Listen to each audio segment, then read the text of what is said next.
Nous portons en nous donc les couleurs des régions dans lesquelles nous sommes nés, nous avons vécu.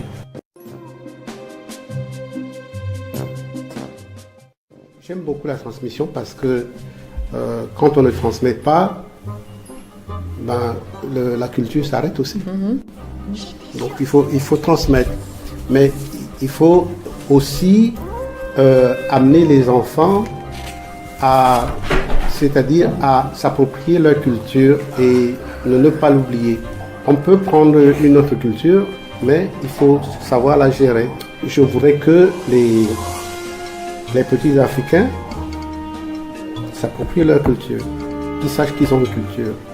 Et en soient fiers parce que c'est une base. Sinon, pas cette base-là, c'est comme un oiseau qui n'a pas de nid. On projette son état aussi dans son travail. Je suis quelqu'un de joyeux et je me dis que la vie vaut la peine d'être vécue. Il ne faut pas se la compliquer. Parce qu'il y a beaucoup de gens qui compliquent la vie, alors qu'il faut tout simplement la vivre. Non. Je ne voyais pas ma vie autrement que dans le dessin. Mais un bon dessin pour moi, c'est un dessin qui parle aux gens. C'est-à-dire que quand on le regarde, il vous fait réagir. Et il ne vous fait pas réagir, c'est-à-dire uniquement sur l'instant. C'est-à-dire que vous gardez un souvenir de cette image-là, donc de ce dessin, pour longtemps. Et il peut être amené à vous faire réfléchir aussi. Et ça, c'est un bon dessin. C'est-à-dire que ce n'est pas un dessin qui est uniquement beau. Nous portons en nous donc les couleurs des régions dans lesquelles nous sommes nés, nous avons vécu. Voilà. Et on peut le voir, notre travail est coloré. Voilà. Donc il y a la lumière, il inspire la joie, il apporte la joie. Voilà. Donc il est spécifique.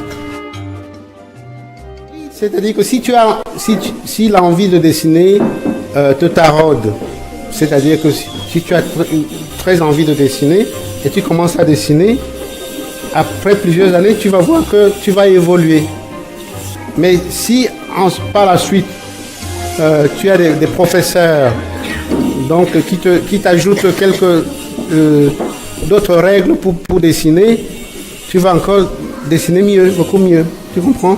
Et quand vous étiez petit, vous dessinez comme ça ou vous dessinez comme les trucs que vous dessinez au livre? Mais quand j'étais petit, je n'avais pas encore ce niveau. Donc je dessinais beaucoup moins bien. C'est-à-dire qu'il y a une évolution. Hein? On évolue dans la vie. Les livres qui font rigoler ou qui font pleurer de joie sont des livres où il y a beaucoup d'humour. Et je crois que c'est mieux d'être dans sa tête, d'avoir de l'humour. On voit la vie est beaucoup plus facile à supporter.